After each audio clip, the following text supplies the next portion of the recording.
Place à la lecture dans Il était une fois un livre. Voir la mer, donc il s'est fait nommer en Bretagne, il était l'instituteur de ça. Avec Nathalie Ramage sur Fréquence 8. Nous sommes de retour sur Fréquence 8, donc cette semaine avec Sébastien Guilleux qui est venu nous présenter et parler autour de son roman Géocrime.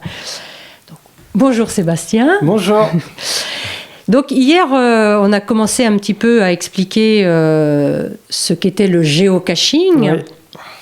Alors effectivement, pour ceux qui connaissent déjà, ce n'est pas une surprise, mais pour ceux qui découvrent ce que c'est, puisque ça fait quand même pas si longtemps, vous disiez hier que ça fait qu'une dizaine d'années que c'est arrivé en France.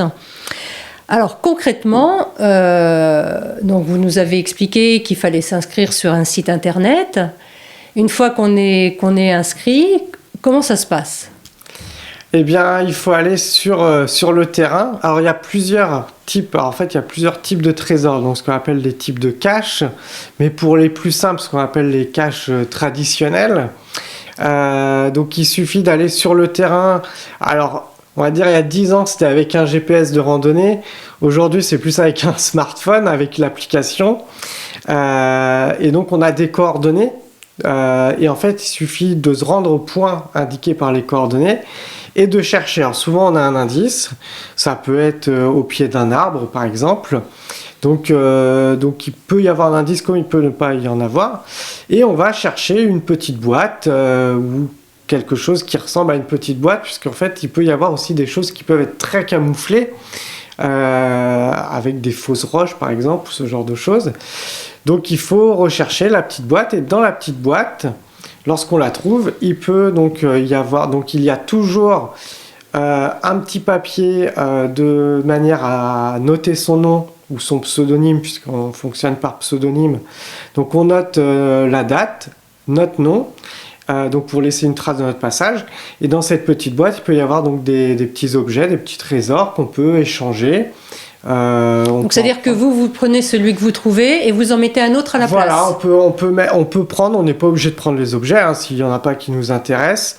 Il n'y a pas des objets dans toutes les boîtes, puisque notamment lorsqu'on est en ville, c'est des toutes petites boîtes, puisqu'en fait ça peut être à la campagne comme en ville, ça peut être partout, dans tous les lieux publics, c'est interdit par contre dans les lieux privés, mais dans tous les lieux publics, il peut y en avoir. Donc en ville, souvent, ça va être des petites boîtes.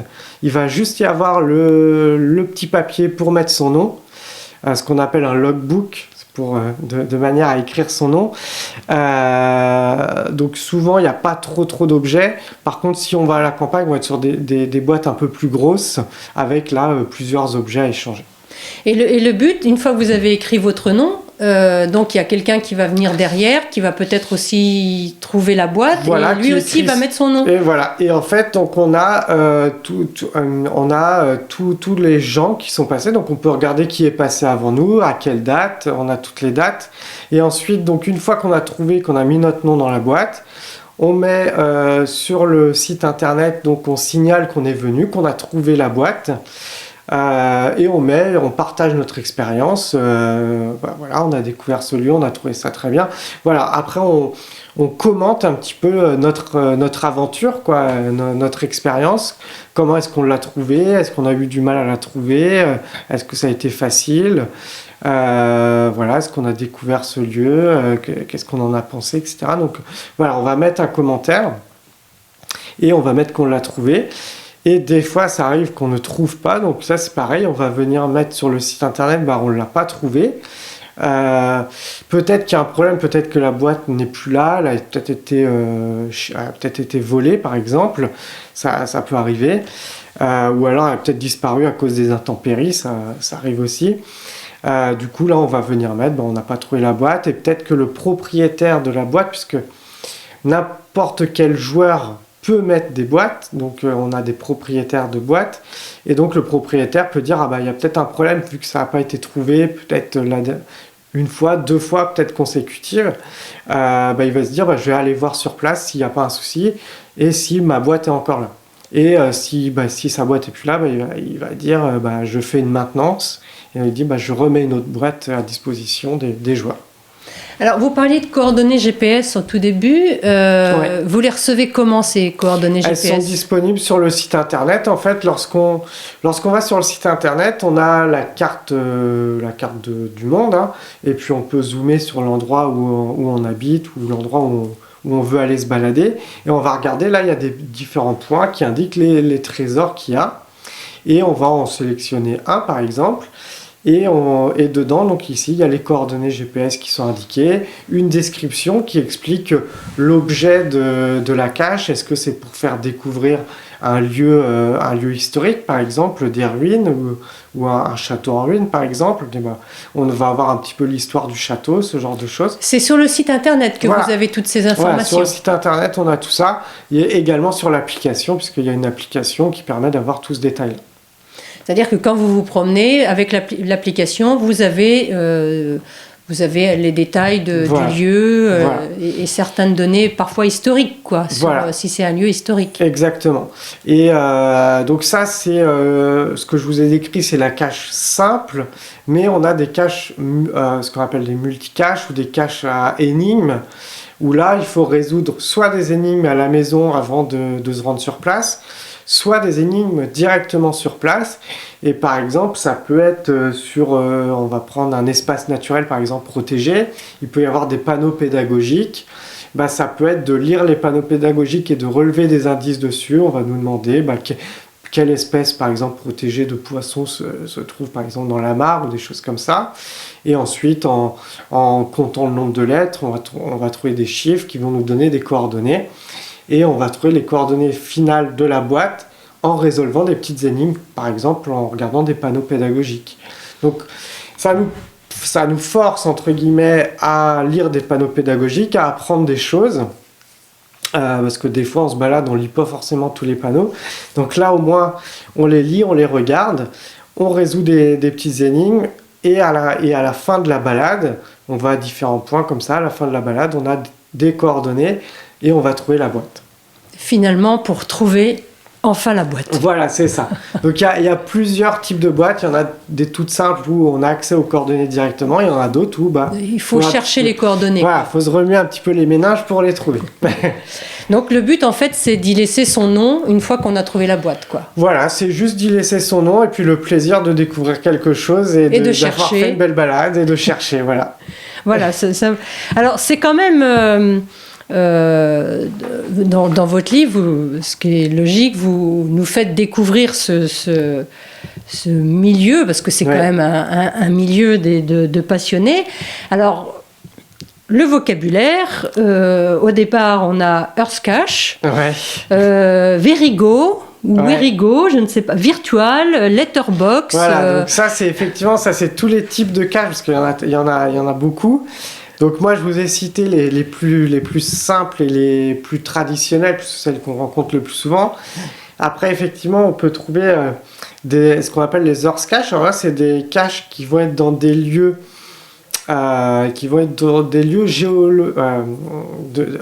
géographiquement très éloignés de vous. Non, qui sont intéressants de manière géologique. C'est l'intérêt, c'est qu'il y a un intérêt géologique à ce point-là. Donc c'est pour découvrir des types de roches, ou des fois on voit sur des falaises différentes strates géologiques. Donc c'est vraiment pour nous faire découvrir ça.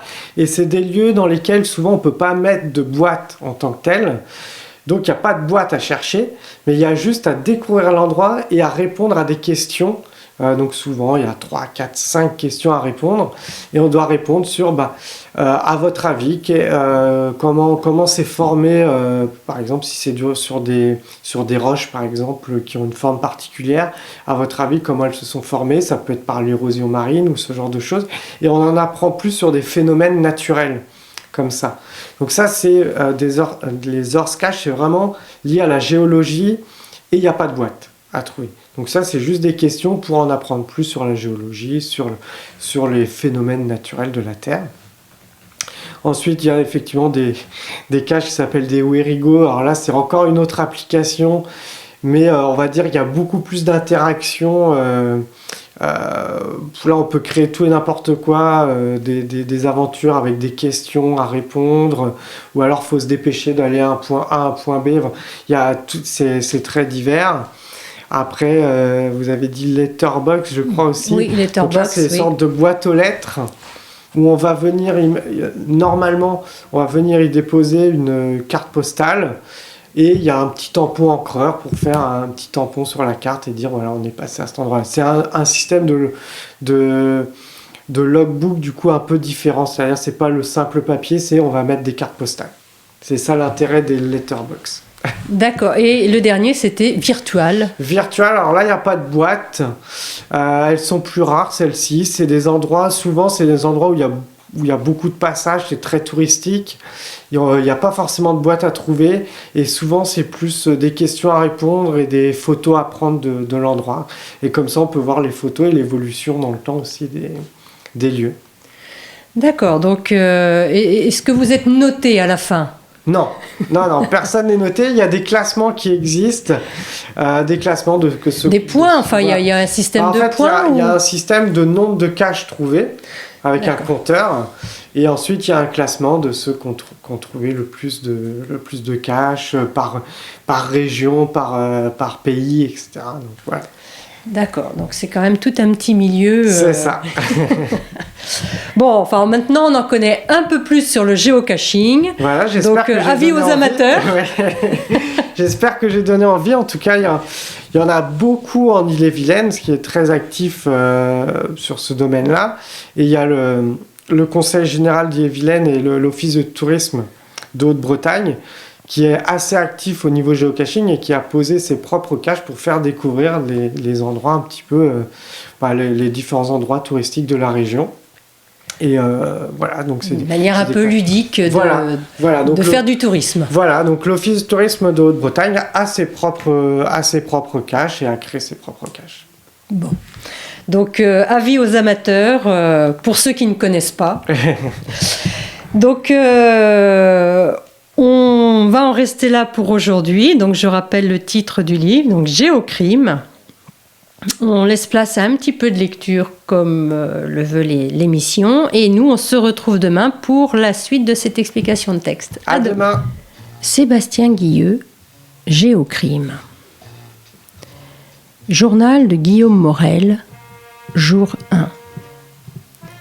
La mort de Gaby m'a bouleversée, mais mon instinct de journaliste prend le dessus. Je dois découvrir ce qui lui est arrivé. Je dois découvrir qui lui a ôté la vie. Par où commencer ? Je ne suis pas vraiment habituée à ce type d'investigation. D'habitude, c'est plutôt les ficelles politiques que je démêle, pas celles des affaires criminelles. De toute évidence, le tueur savait que sa victime serait au nid aux merles en pleine nuit. Comment pouvait-il le savoir ? En posant la cache lui-même ? Cela sous-entend que le meurtrier porte le pseudo de Zeus.bzh. Possible, mais les flics vont y penser aussi. Ils vont forcément creuser cette piste. Il faut que je trouve un autre angle d'attaque. Quelque chose qu'ils ne savent pas déjà. Réfléchissons. L'assassin était forcément au nid aux merles en même temps que Gabriel. S'il y était, ce devait être un géocatcheur aussi. Ou alors, Gaby a vu ce qu'il ne fallait pas voir. Dans ce cas, rien n'était prémédité et il est inutile de chercher dans son passé. Je prends l'option 1. Le géocaching est la clé. Ça vaut le coup de commencer par là. Et je sais par quoi, ou plutôt par qui débuter. Je décide d'aller voir son géocopain Roland Loisel, alias Fantomas. Lui et Gabriel faisaient pas mal de sorties géocaching ensemble. Et cet après-midi, je pense savoir où trouver cet infirmier de 52 ans au boulodrome de Saint-Gilles. Roland est un mordu de pétanque. Il habite cette commune avec sa femme Françoise et son fils Pierre. Anémone, sa fille, vit du côté de Toulouse. Le terrain de pétanque de Saint-Gilles est semi-couvert, ce qui est pratique pour jouer l'hiver. Mais aujourd'hui, tous les joueurs étaient sur la partie extérieure au soleil. Parmi la trentaine de joueurs, j'ai facilement repéré ce grand costaud au crâne dégarni sur le dessus. Contrairement à ce que son visage dur et ses yeux bleus perçants pourraient laisser penser, Roland est adorable. On le surnomme plus Nounours que Fantomas. J'ai attendu qu'il tire une boule avant d'aller lui parler. Il m'a accueilli avec un grand sourire. Il ne semblait pas encore au courant pour son ami Gaby. J'ai dû attendre la fin de sa partie avant de lui annoncer la nouvelle. Malheureusement pour lui, il avait perdu 13-12 sur le fil. Mais c'était toujours avec le sourire qu'il est venu me voir. On s'est assis sur un banc qui fait face au terrain et je lui ai annoncé le terrible événement. Il ne savait vraiment pas. Je lui ai raconté ma matinée. Il était effondré. Je lui ai demandé s'il savait quelque chose. Il n'avait rien à me dire. Pourtant, je sens qu'il sait quelque chose et qu'il me le cache. Lorsque je lui ai demandé si Gaby avait des ennuis, ses yeux ont fui pour regarder ailleurs avant de me répondre par la négative. Mais je suis sûre d'avoir vu cette petite lueur dans ses yeux. Une petite lueur fugace, mais qui signifie quelque chose, comme un lourd secret. J'ai insisté et lui ai reposé la question. « Il ne faut pas hésiter à me parler, lui ai-je dit. Quelqu'un d'autre est peut-être en danger. » Rien. Roland Loisel a tout gardé pour lui. J'ai dû me résigner. Je n'ai rien appris de plus aujourd'hui. Pourtant, cet homme a une partie de la solution, j'en suis persuadée. Quel secret y a-t-il entre Gabriel et Roland? Place à la lecture dans Il était une fois un livre. Voir la mer, donc il s'est fait nommer en Bretagne, il était l'instituteur de Sars. Avec Nathalie Ramage sur Fréquence 8.